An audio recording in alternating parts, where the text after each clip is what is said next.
Boa noite, Sérgio. E aí, Nicolas, tudo bom? Certinho. Deixa eu te fazer uma pergunta aqui, sobre em relação ao exercício. Os números não estão batendo exatamente igual, não, cara. Dá muito problema, não? Quando você fala exatamente, o que é exatamente? Vamos definir exatamente. A resposta sendo igual à sua, entendeu? Mas assim, as últimas casas, você está falando? Isso. Lá no final mesmo, as 3 últimas, por exemplo. Não, aí já complicou já. Sério mesmo? Não, de coração mesmo. Tem umas que... o número 5 eu tive que fazer pelo Excel, porque na mão não tava batendo de jeito nenhum. Aí eu falei, vou roubar um pouquinho, vou pro Excel. E mesmo assim, fui fazendo tudinho, deu tudo batendo bem pertinho. Aí na hora de passar pro número lá que você pediu na questão, acho que era 1,75, não lembro de engano agora. Na hora de botar para multiplicar, não tava batendo igual o seu, tava dando um pouquinho maior. Eu falei, caraca. Aí tentando, aí por isso que eu tô falando com você. Mas aí você vai ver também na hora da correção. Tá. É porque assim, é muito cálculo mesmo, sabe, Nicolas? Então, às vezes um valor que se coloca fora do lugar ali, ele pode dar uma diferença mesmo. Mas assim, o termômetro melhor é você substituir os valores para verificar se você vai achar as imagens, entendeu?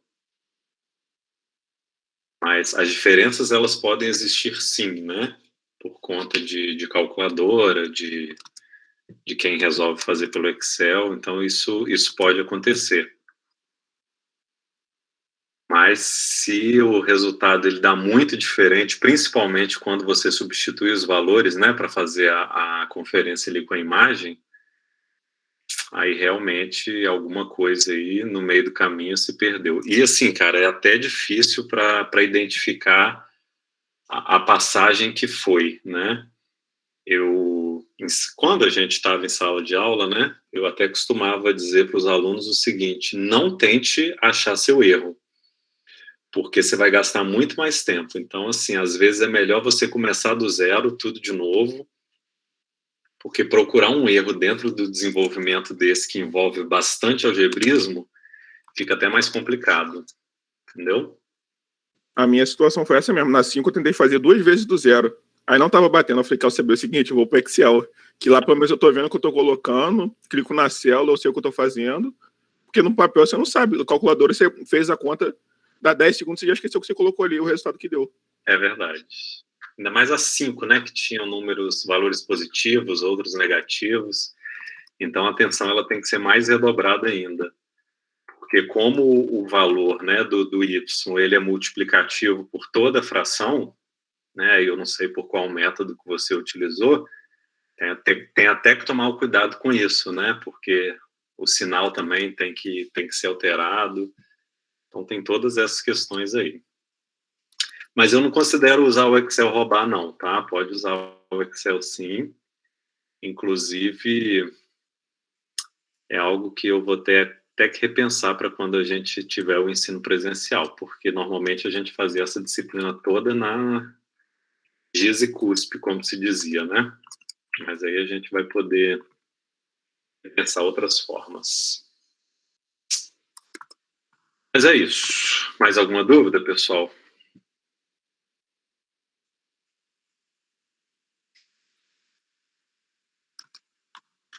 Ah, Nicolas, e obviamente falando para todo mundo, né? Um lugar bom também para que fique mais fácil você desenvolver passo a passo é utilizar aquele site, lembra? Que eu mostrei para vocês, o Wolfram Alpha? Sim, lembro, sim. Porque aí o que você pode fazer? Normalmente, a maior parte dos erros, elas ficam naqueles algebrismos das multiplicações, né?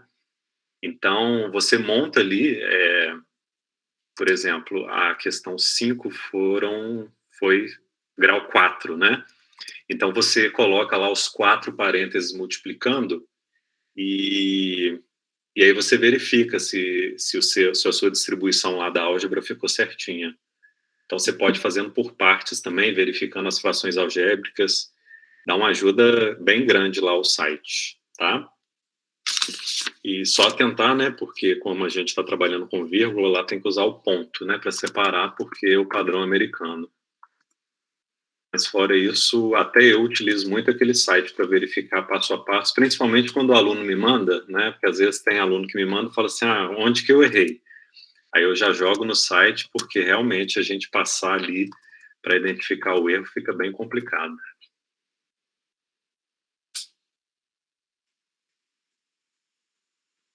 Bom, então, vamos começar. Esse é o nosso penúltimo conteúdo, tá? Já estamos na reta final. Novembro já está batendo aí. Nós temos praticamente um mês até a nossa P2, né? Deixa eu ver aqui. Eu acho que a nossa P2 é dia 24 de novembro, se não me engano. Deixa eu confirmar aqui.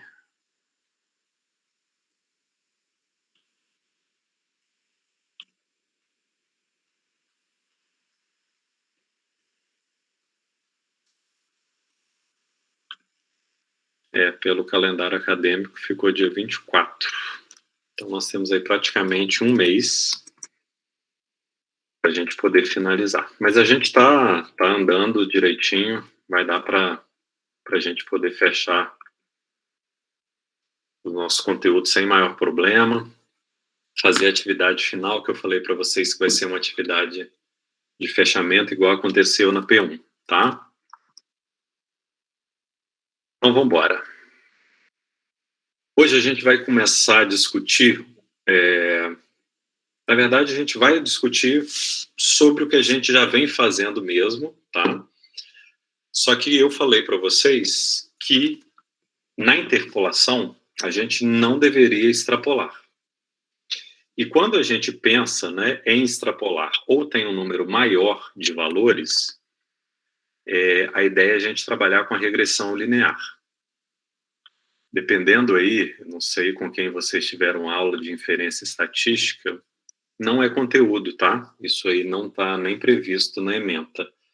Mas, dependendo do que a turma consegue avançar, alguns professores conseguem trabalhar esse conteúdo em inferência estatística, e depois eu vou mostrar para vocês em que isso influencia. Acredito que a maioria de vocês aqui já deva ter feito inferência. Confere? Dá um retorno para mim aí. Sim, eu já fiz já. Sim. Vocês lembram daqueles testes de hipótese que vocês faziam lá no finalzinho da disciplina? Também? Uhum. Beleza. Então, eu vou falar um pouquinho sobre essa regressão linear, porque, primeiro, ela parte um pouco diferente do princípio da interpolação, como eu falei para vocês, né? Na interpolação, a gente tem prova real. Quando você encontra o polinômio interpolador, se você substituir aqueles valores, você vai encontrar exatamente aquelas imagens que foram pré-definidas. Então, para modelagem de situações, né, a gente tem algo ali que está mais concreto e próximo da realidade. Agora, quando a gente fala em regressão linear, a coisa muda um pouco de figura, tá? A nossa ideia aqui continua a mesma. A gente quer realizar aproximação de funções, tá? Então, como eu falei, ao contrário do polinômio interpolador, agora não é necessário que o ajuste passe exatamente por cima dos pontos ajustados. Por quê? Como eu estou trabalhando com uma regressão linear, o que vai ser resultado para a gente dessa aplicação é uma reta. Então, eu só vou ter os pontos passando exatamente em cima desse ajuste se os nossos pontos forem colineares, tá? E numa aplicação prática, isso é muito difícil de acontecer. Então, em outras palavras, com esse método, a gente encontra uma função linear que melhor ajusta um conjunto de pontos ou uma função dada. Então, qual que é a indicação? A gente aqui tem uma certa margem de confiança quando a gente precisa extrapolar, e ela também é mais simples quando a gente tem um conjunto maior de pontos, né? Imagina uma situação em que eu tenha 10 pontos e eu preciso achar um polinômio interpolador de grau 9, né? Vocês, né, desenvolveram a atividade aí, vocês viram que as últimas questões lá que a gente tinha um polinômio de grau 4, isso aí já deu um trabalho do caramba para poder desenvolver. Imagina se a gente tiver mais pontos nessa associação.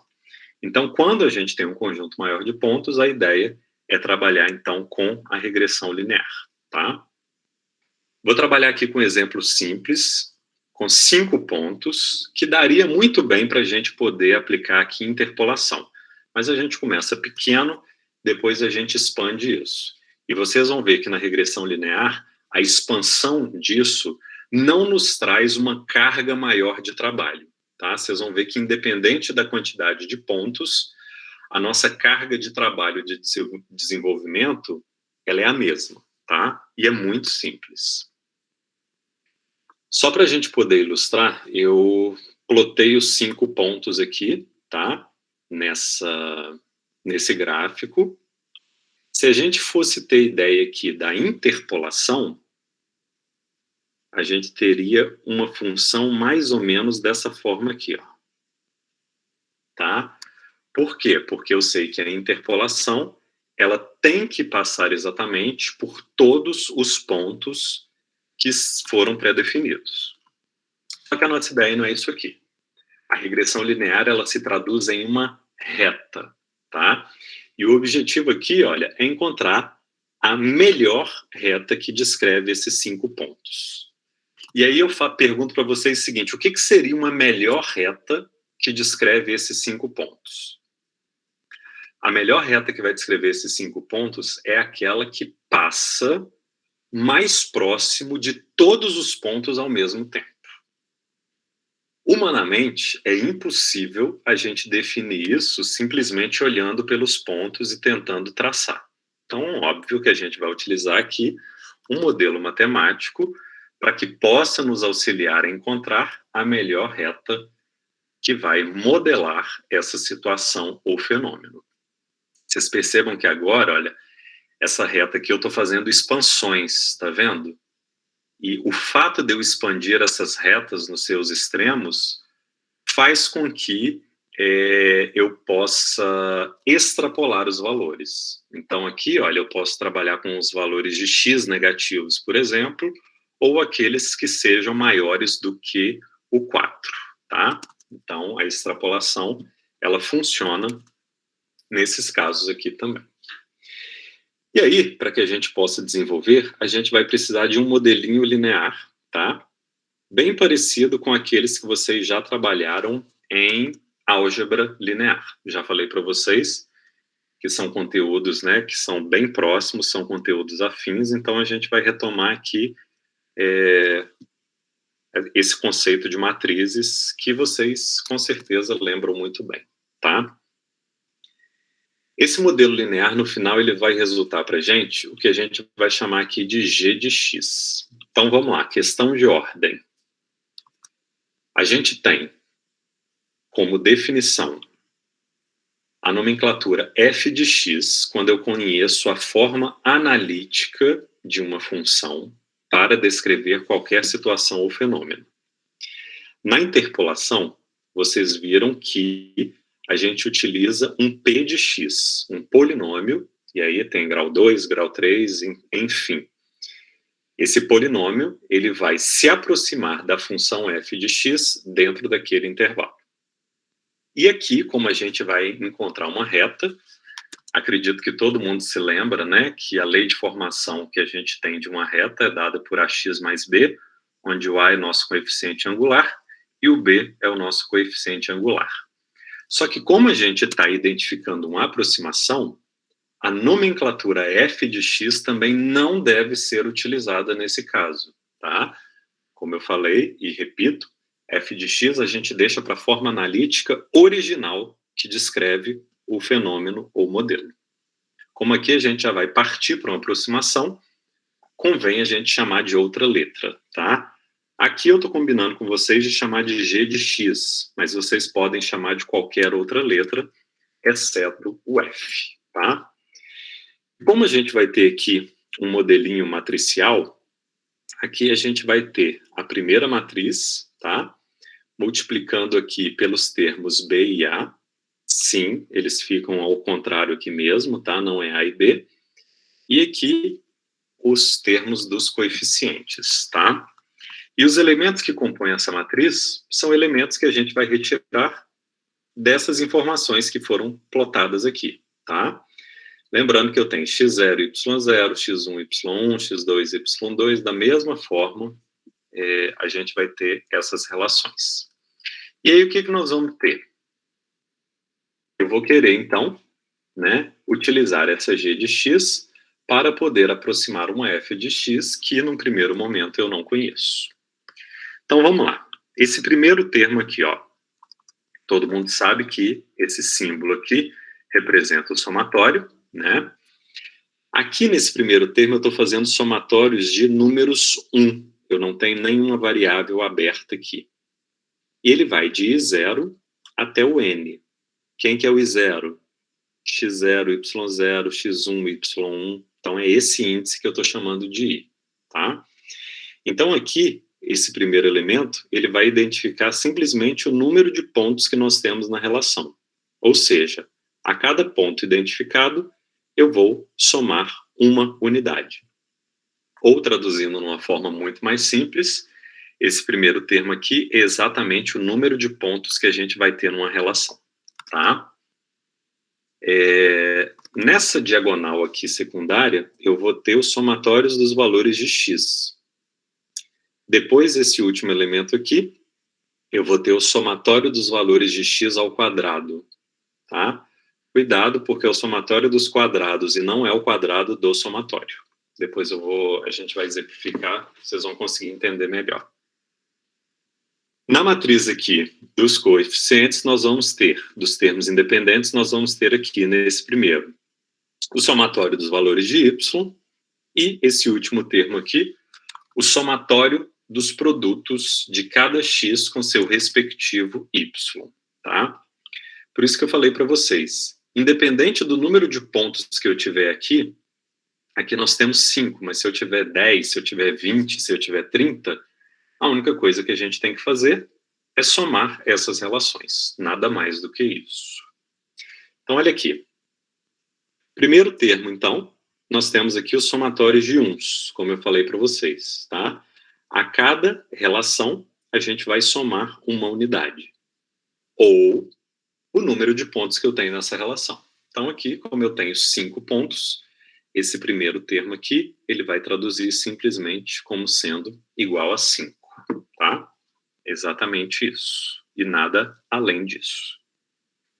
Os outros dois termos da diagonal secundária são os somatórios do x. Então, eu vou somar 0 mais 1 mais 2 mais 3 mais 4. Nós vamos encontrar 10.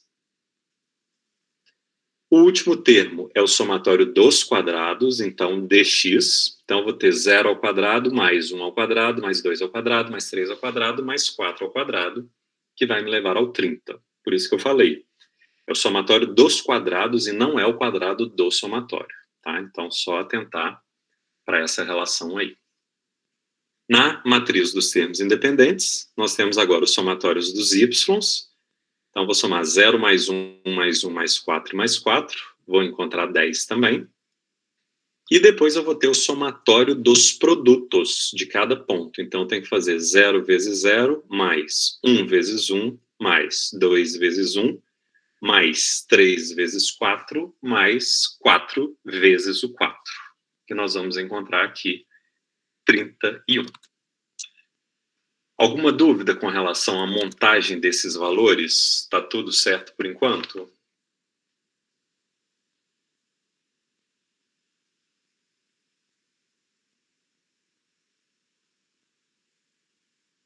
Pode ir, professor, acho que sim. Pode ir? Tá, eu estou indo.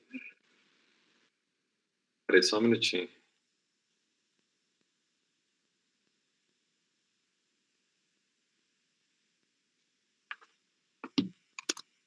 Antônio. O primeiro é o somatório da quantidade de números. Vou voltar aqui, deixa eu ver aqui, Antônio, ver se responde. O primeiro aqui é o somatório da quantidade de pontos que nós temos. Se eu tenho 5 pontos, esse valor aqui vai ser o 5. Era essa a pergunta? Beleza. Então, se eu tiver 10 pontos, esse primeiro termo sempre vai ser 10. Se eu tiver 15, vai ser 15. Tá bom? E assim sucessivamente. Então, somatórios de x, somatórios do quadrado de x, y e o produto deles. E aí, ó, a gente monta aqui essa matriz.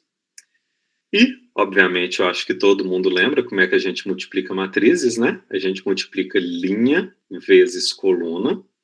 Então, eu faço aqui, ó, 5 vezes B mais 10 vezes A vai ser igual a 10. E depois eu faço 10 vezes B mais 30 vezes o A, que é igual a 31. Né? Primeira aula que vocês tiveram aí, praticamente, de álgebra linear, tá? E aí a gente monta o sisteminha. Então, 5B mais 10A é igual a 10. 10B mais 30A é igual a 31. E a partir daqui, vocês podem utilizar o método que vocês quiserem para a resolução de sistemas, né? Como o sistema é muito simples, eu sempre opto pelo método da adição. Consiste em você multiplicar uma das linhas, né? Por exemplo, você pega essa primeira linha aqui, multiplica por menos 2, que aí a gente encontra menos 10, menos 10b, e aí você soma as duas linhas, você anula aí o termo b, tá? Então, vocês podem utilizar aí o método que vocês acharem mais adequado para a resolução. E aí nós vamos encontrar que o A é igual a 1,1 e o B é igual a menos 0,2. Só peço vocês para tomarem cuidado, porque tem alguns alunos que acham que, porque encontrar os valores de A e B, a solução já está posta, tá? E esquecem de apresentar G de X, que é o grande X da questão que a gente está procurando aqui. Então, por favor, resposta completa, tá? Nosso G de X vai ser 1,1x menos 0,2. Tá bom? E aí está pronta a nossa aproximação, tá? É essa reta. A ideia é que o nosso exercício ele termina aqui. Como eu falei para vocês, essa vai ser a melhor reta que descreve esses 5 pontos. Não tem prova real, tá? Porque se eu for substituir aqui, ó, x0, eu não vou encontrar 0, vou encontrar aqui, ó, menos 0,2. Se eu substituir o 1, também não vou encontrar, né? Então, assim, esse não tem a prova real. O que a gente sabe é que essa é a melhor reta que descreve a relação desses pontos, ou seja, que vai passar mais próximo de todos os pontos ao mesmo tempo. Então, olha aqui. Eu plotei aqui essa informação só para que vocês possam verificar, né? Não dá para agradar todo mundo porque é uma reta, né, gente? Então, aqui, ó, o 2 ficou bem distante, assim como o 3. Mas é o que a gente tem para hoje, tá bom? Deixa eu só fazer um parênteses. Vocês já brincaram disso no Excel? Já conhecem a regressão linear no Excel? Estou abrindo aqui o meu Excel para que vocês possam ver. Não, nunca brinquei disso, não. Nunca brincou, não, mas... Excel tem que brincar, gente. Tem que entrar nele, ficar fuçando, até travar. Ou fazer esses cursinhos, né? O problema é que você vai fazer um cursinho que eles chamam de intermediário e eles ensinam o básico, né? Aí não fica bom. Sérgio, eu já fiz Excel avançado. E assim, como eu não fiquei praticando muito depois que eu fiz, deu na mesma. Deu na mesma? E eu falto correr quando eu vejo Excel, eu fico tensa. Pois é, tem que se libertar disso. Porque o Excel é maravilhoso. A gente não usa nem 10% do que ele nos oferece, né? Sim, ele é muito bom. Então, deixa eu só colar aqui as informações. O 0, 1, 2, 3, 4. E o Y era 0, 1, 1, 4, 4. Exatamente isso aqui.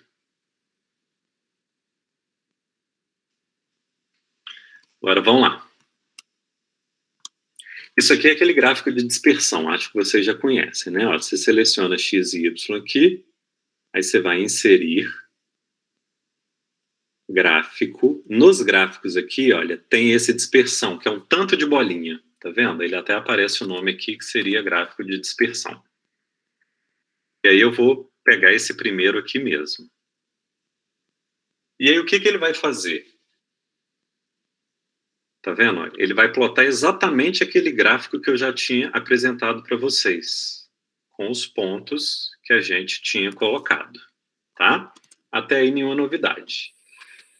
Só que a questão aqui agora é a seguinte, quando você clica aqui com o botão direito, deixa eu clicar aqui em cima dos pontos.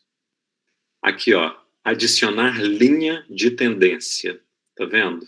Você vai clicar nesse adicionar linha de tendência aqui.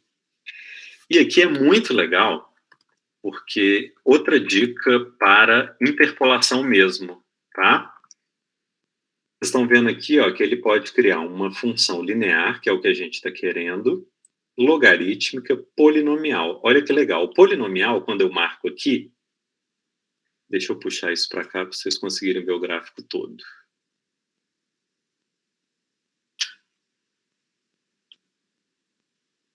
Eita, perdi aqui. Deixa eu voltar aqui. Botão direito, adicionar linha de tendência. O polinomial, quando eu marco aqui, agora eu vou ter que apagar porque ele adicionou duas linhas, né, já. Isso, apagado. Adicionar linha de tendência. O polinomial, quando eu marco aqui, olha, ele pede até para eu colocar a ordem. Como eu tenho 5 pontos, isso aqui vai ser de ordem 4. Olha o que vai acontecer com relação à curva em relação aos pontos. Ele vai criar aqui uma função que vai passar exatamente em cima dos pontos. Tá vendo? Então, e aí, o mais interessante é que aqui embaixo, olha, tem uma caixinha aqui, ó, exibir equação no gráfico. E olha o que vai aparecer para vocês. Simples, fácil, indolor, sem a gente fazer nenhum tipo de esforço, tá? É lindo, né, gente? Nossa senhora, eu me empolgo demais com essas coisas. Mas, tudo bem. Precisa sim, Luiz, para de show. Só que aqui o nosso objetivo precisa aprender no Excel, precisa mexer aprendendo no Excel. Só que o nosso objetivo aqui, ó, não é plotar a função polinomial, é plotar a reta, tá? Deixa eu apagar ela aqui de novo, então. Adicionar linha de tendência. E aqui a gente pede a função linear mesmo, ele vai construir a reta. E aí você pede para exibir a equação no gráfico, igual a gente fez da outra vez. E olha para vocês o que a gente achou. Exatamente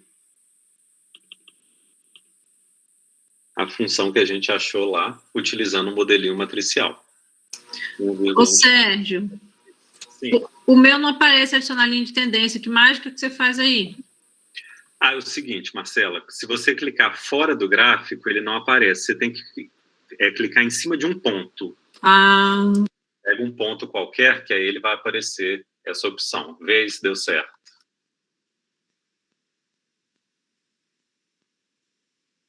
Estava escondendo, né? Viu? Viu? Apareceu, tá? Né? Beleza.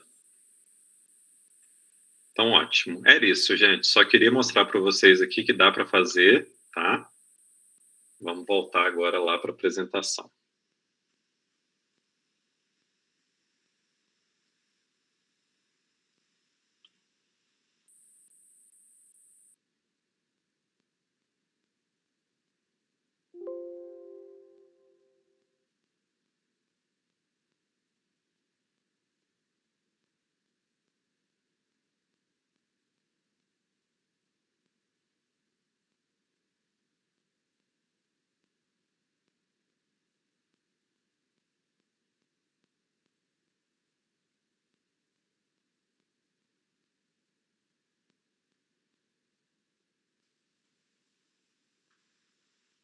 Voltei, gente. Desculpa. Resolvendo problemas aqui de outros coleguinhas de vocês, né? mas tá tudo certo. Vamos lá.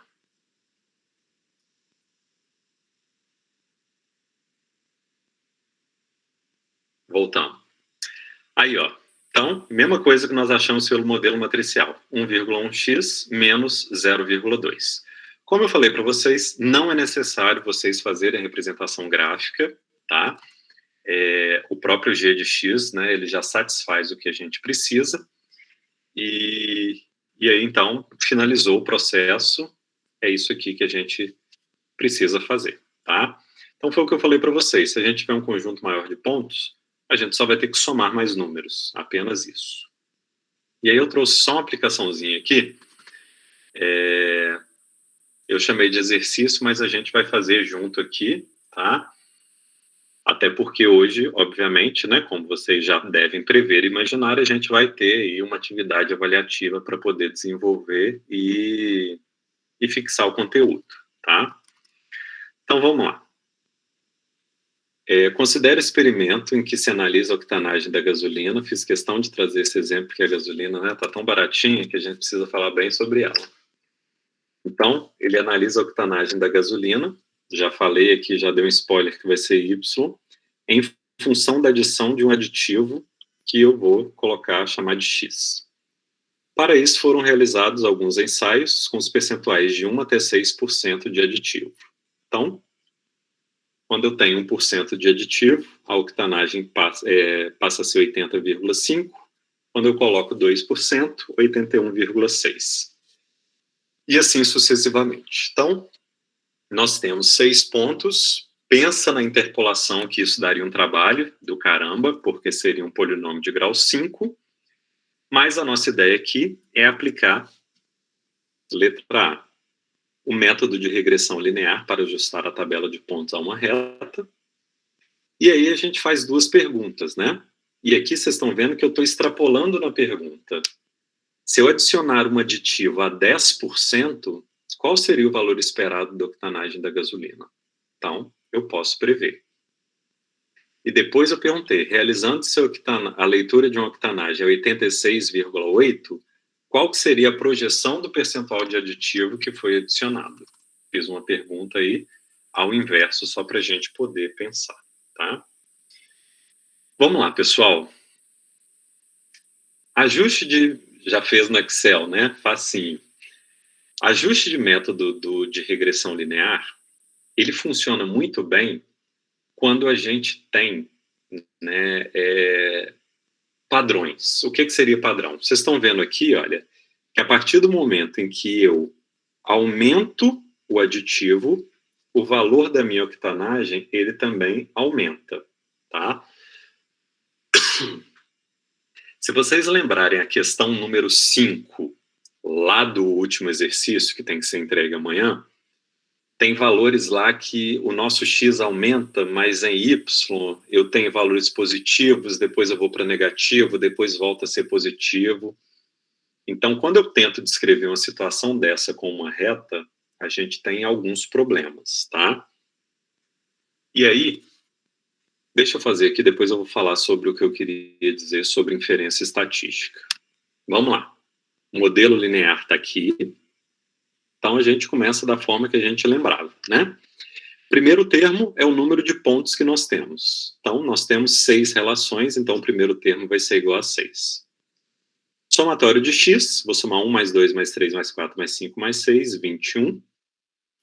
Somatório dos quadrados, eleva todo mundo ao quadrado e soma, eu vou encontrar 91, também muito simples. Somatório dos y, como eu tenho aqui valores decimais, talvez seja o que dê mais trabalho aqui para a gente, né? Então, nós achamos 496,8. E o somatório dos produtos, né? Então vai ser 1 vezes 80,5 mais 2 vezes 81,6 e assim sucessivamente. Nós vamos encontrar 1.754,3. Então, montando aqui, né, a nossa matriz, lembrando, multiplicação linha vezes coluna. Então, eu vou ter aqui 6b mais 21a é igual a 496,8 e 21b mais 91a é igual a 1.754,3. A ideia, como eu falei para vocês mais uma vez, é utilizar o método da adição, né? Basta inverter os sinais para que a gente possa anular uma das variáveis. E aí, ó, como todo bom cálculo numérico, nós vamos utilizar aí pelo menos 9 casas decimais, tá? Então, A 0,885714,286 e B 79,7. Marcela, você fez aí no Excel, talvez o Excel ele apresente esses valores de uma forma mais aproximada, com menos casas decimais. Então tem que ver depois na programação uma forma de ele te apresentar mais casas decimais, tá? Porque ele realmente, pelo menos o padrão do meu, tá? Ele apresenta menos casas decimais do que efetivamente a gente encontraria. E tá vendo? Deu 0,8857 só, 4 casas. O meu também normalmente apresenta 4 casas. Tem que ver aí depois uma configuração para poder ver se ele expande isso aí, tá? E aí, então, a gente monta a nossa G de X, que é essa bonita aqui. Então, o que eu tenho? Eu tenho uma reta que vai descrever esse fenômeno que a gente modelou inicialmente. O que a gente normalmente agora faz quando a gente está trabalhando dentro da inferência estatística? A gente faz um teste de hipótese sobre essa nossa G de X, tá? Então, a gente vai utilizar... Porque acaba, pessoal, que isso aqui entra nos mesmos conceitos que a gente tem de elementos amostrais. Então, tudo isso que eu fiz aqui, todas essas relações que foram realizadas aqui, são amostras de um experimento, tá? Então, se eu estou tomando por base que eu tenho ali situações amostrais, a gente consegue aplicar qualquer tipo de teste de hipótese para confirmar ou não alguma situação. Porque é o seguinte, nós temos que pensar que qualquer relação que eu faça entre duas variáveis, eu vou conseguir achar essa reta aqui, tá? Uma situação aqui muito, só para a gente entender dentro até do nosso contexto. Vamos supor o seguinte, em uma determinada disciplina, eu vou pegar uma amostra de todos vocês. Hoje nós temos quantas pessoas na sala aqui? 34 pessoas na sala. Vamos supor que eu pegue, então, essas 34 amostras. E qual vai ser a ideia? Eu vou pedir para vocês, né, descreverem, durante todo o curso de cálculo numérico, por exemplo, quanto tempo vocês se dedicaram ao estudo, tá? Tempo em horas. Eu me dediquei no total aqui, sei lá, 17 horas estudando cálculo numérico durante esse semestre. Eu dediquei 25 horas estudando. Eu não fiz muita coisa, eu dediquei somente 3 horas, porque eu mais copiei do que fiz. Enfim, cada um vai definir esse processo, tá? E aí eu vou relacionar isso com a nota que vocês obtiveram no final do curso. Então, perceba que eu vou fazer uma tabelinha de X e Y da mesma forma. Quem vai ser X? X vai ser o tempo de estudo, nossa variável independente, e Y vai ser a nota, que é a nossa variável dependente. Supondo eu que a sua nota ela é refletida conforme o tempo que você se dedicou a estudo, tá? Isso foi eu que identifiquei isso. E aí, o que eu faço? Eu vou fazer uma tabelinha aqui de X e Y com 34 informações e eu vou montar essa lei de regressão linear. Então, eu vou acabar encontrando uma G de X aqui que modele essa situação. O teste de hipótese, ele serve para quê? O teste de hipótese, ele consegue analisar, com relação a essas amostras, se essas duas variáveis que foram elencadas, elas têm alguma relação ou simplesmente não, tá? Pode ser que quando eu faço esse estudo, eu verifique o seguinte, olha, gente, nota final não tem nada a ver com o tempo de dedicação de estudo. E perceba que quando eu encontro isso, qual que é o meu objetivo final? É dizer o seguinte, olha, essa G de X foi encontrada matematicamente, mas ela não consegue traduzir essa situação que foi modelada. Diferente de quando eu estou falando aqui da questão da octanagem da gasolina em função da adição de um aditivo.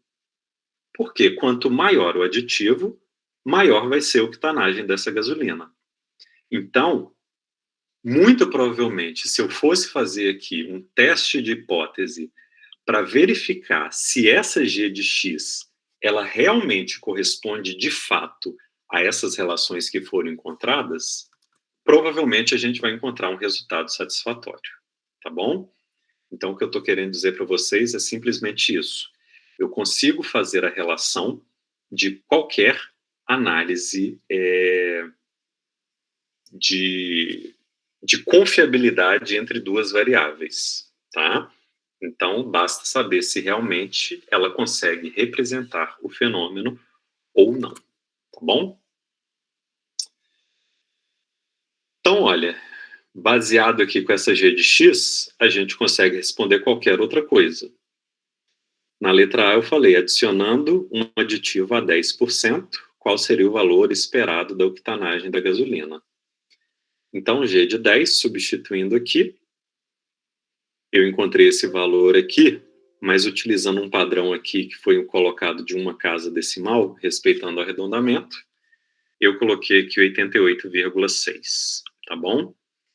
E depois eu tenho uma leitura de octanagem e eu quero a projeção do percentual. Então a gente muda, né? O meu G de X passa a ser 86,8, minha X é variável aberta.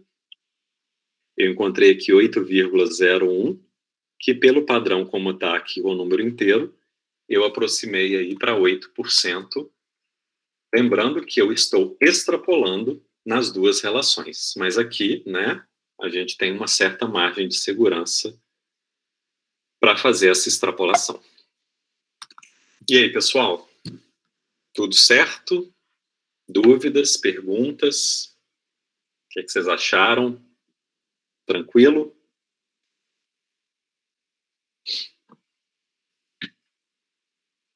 Sim, pessoal, achei bem tranquilo. O negócio é quando você bota aqueles números grandão, cheio de vírgula aí, que vai complicar, né? Para de show, Nicolas, não tem nada disso. Vou até apresentar a atividade aqui para vocês, ó. Pra vocês verem que eu fui bem tranquilo. Verdade, professor, essa questão 5 aí tá um pesadelo. Tá vendo? Mas, olha, dessa vez eu até mudei, porque normalmente o que o professor faz? Ele apresenta uma questão fácil e depois casca na difícil para vocês, né? Vou me defender agora, tá? Até porque tudo tem uma contrapartida, né? Qual que é a surpresinha que eu tenho para vocês? E tudo tem limite também, né? Tudo, sempre, né? Em cálculo ainda, principalmente, né? A questão é que nessa atividade, como ela está pequenininha, a gente está propondo uma semana, tá? Luiz, não tem prova, não vai ter, tá? Esse semestre a gente não vai trabalhar com prova, vocês já podem ficar tranquilos em relação a isso, vão ser só as atividades mesmo, tá bom? Mas a questão é que eu vou dar o prazo de uma semana para essa, tá? São duas questões, rapidinho. A gente tem um feriado também e a gente sabe que aluno não é para descansar no feriado, é para trabalhar, colocar as coisas em dia, né? Então, eu tô trabalhando direitinho nos conceitos, tá vendo? Mas é sério, ó, tá pequenininho. Inclusive, no tempo de aula de amanhã, que tem 50 minutinhos, e hoje a gente vai terminar aqui com praticamente 1 hora, dá para desenvolver tranquilo, tá? Então, uma Andréia que esquece que é aluna no feriado, Alexandre que diz que é impossível, utiliza hoje e amanhã, você já finaliza essa atividade, já posso ter menos uma preocupação na cabeça de vocês, tá? Vou ler aqui só para vocês entenderem o que eu estou pedindo, vocês verem que não é nada demais. As vendas de uma grande empresa vêm aumentando nos últimos 12 anos, à medida que ela expande o número de fábricas. Como ponto de partida, o tamanho da fábrica está diretamente ligado ao processo de produção, que, consequentemente, contribui significativamente para as vendas. Então, desejando utilizar essa relação no processo de tomada de decisão, o objetivo estratégico do diretor de planejamento é prever as vendas anuais com base no tamanho das fábricas. E aí, prezando nessa relação, ele coletou os dados de 14 fábricas que essa empresa já tem instalada. tá? Então aqui eu só quebrei a tabela, tá, gente? Para não ficar muito grande, eu consegui colocar tudo em uma página só. Então a ideia aqui é o seguinte. A fábrica 1 aqui, que tem uma área aqui de 1,7, isso aqui está em milhares de metros quadrados, ela consegue aqui uma venda anual aqui de 3,7 milhões de reais, tá? A fábrica 2 tem uma área de 1,6, ela consegue aqui 3,9. Vocês viram aqui que mesmo diminuindo um pouco, essa fábrica 2 conseguiu um faturamento maior, né, do que a fábrica número 1. Mas em tese o que se verifica é que quanto maior é a área, maior é a venda. Ó. Essa aqui, uma área de 2,8, eu vendi 6,7. Essa aqui, que é maior ainda, 5,6, eu consegui 9,5. Então, a gente já tem um padrão, tá? Que o número de vendas está relacionado ao tamanho da fábrica, porque eu consigo produzir mais. Se eu produzo mais, normalmente a gente vende mais. E aí são 14, mas como eu falei para vocês, né? Basta a gente trabalhar com somatórios. E aí eu pedi para que vocês identificassem a linha na letra A, identificassem a linha de tendência que proporciona um modelo matemático adequado para essa relação. E aqui eu já coloquei, obviamente, né, o gabarito para que vocês possam identificar. E aí depois, na letra B, eu pedi para que vocês utilizem esse resultado que vocês acharam na letra A para prever os valores de venda anual para uma loja de 4.000 metros quadrados, 7.000 e 10.000, tá? Isso dentro de um planejamento estratégico, pessoal, né? Obviamente que tudo isso existe um limite, né? Eu quero vender infinito, então eu vou construir uma área de tamanho infinito. Não funciona bem assim. Mas se eu quero prever para uma determinada situação, né? Um determinado valor para vendas, eu posso prever qual seria o tamanho de fábrica que eu teria que construir. Então essa ideia é uma via de mão dupla, né? Então a ideia aqui é que vocês prevejam qual seria o valor de venda anual para esses 3 tamanhos de loja aqui, tá? Luiz, pode fazer tudo no Excel, tá? Até porque isso é mais fácil a gente desenvolver no Excel, então não tem problema nenhum, tá? E aí a gente sempre continua daquela mesma forma. Quem quiser fazer no caderno, tirar foto PDF, pode fazer.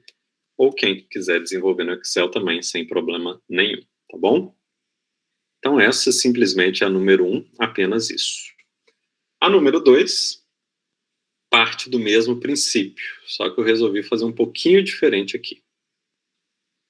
Eu peguei 5 famílias e de cada família eu verifiquei a renda em unidades de milhar, né? Depois a poupança, também em unidade de milhar, o número de filhos que essa família tem e a média de anos de estudo dessa família.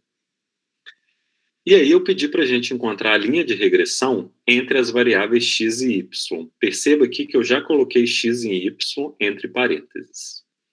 Então, nessa primeira aqui, olha, o que eu estou querendo medir? Renda familiar e poupança. A relação que eu quero estudar aqui é o valor da poupança das famílias, será que está diretamente ligado à renda familiar? Muito provavelmente sim, né? Então, eu quero que a gente modele essa linha de tendência entre renda familiar e poupança. Então, renda familiar vai ser o nosso X. Então, essa primeira coluna aqui vai ser o X, tá? Renda. E o Y vai ser a poupança. Então, vai ser essa segunda coluna. Então, nesse primeiro aqui, a gente vai relacionar a primeira coluna com segunda. Depois eu quero fazer uma análise na letra B aqui, olha, da média de anos de estudo com o número de filhos. Será que uma família que tem mais estudos, ela tem menos filhos? E assim sucessivamente? Então, a relação que eu quero é média de anos de estudo, que vai ser o nosso X, e o número de filhos, que vai ser o nosso Y. Então, eu vou relacionar a quarta coluna com a terceira. E, por fim, se a poupança de uma família está diretamente ligada ao número de filhos que ela tem, que provavelmente alguma relação também deve existir, né? Então, aqui a relação vai ser número de filhos, terceira coluna, como X, e poupança sendo Y, segunda coluna, tá? E depois, na letra B, eu peço para vocês usarem as equações que vocês encontraram aqui. Primeiro, para prever o valor de uma poupança familiar quando a renda dela for de 50 mil, e depois o valor da poupança familiar quando a família tiver 3 filhos.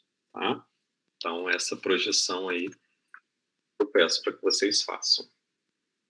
E como aqui nos resultados eu obedeci, né, o formato que foi apresentado aqui nas tabelas, números inteiros, aqui no rodapé eu coloquei as informações complementares dos valores completinhos, para que vocês possam bater informação, tá? Aqui, por exemplo, ó, 13 e aqui 14. Na verdade é 13,06, blá, blá, e aqui o 14 foi o 3,69, que também eu fiz o arredondamento para 14. Tá bom? Alguma dúvida, pessoal, com relação à atividade? O que vocês acharam? Tá tranquilo? Dá para levar?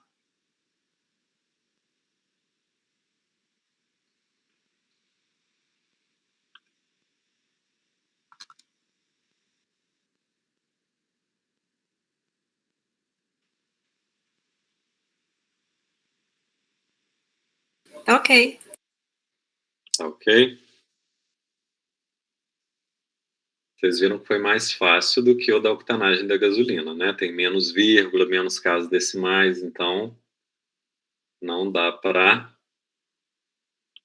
reclamar. Bom, acabei de liberar as atividades aqui no AVA, tá?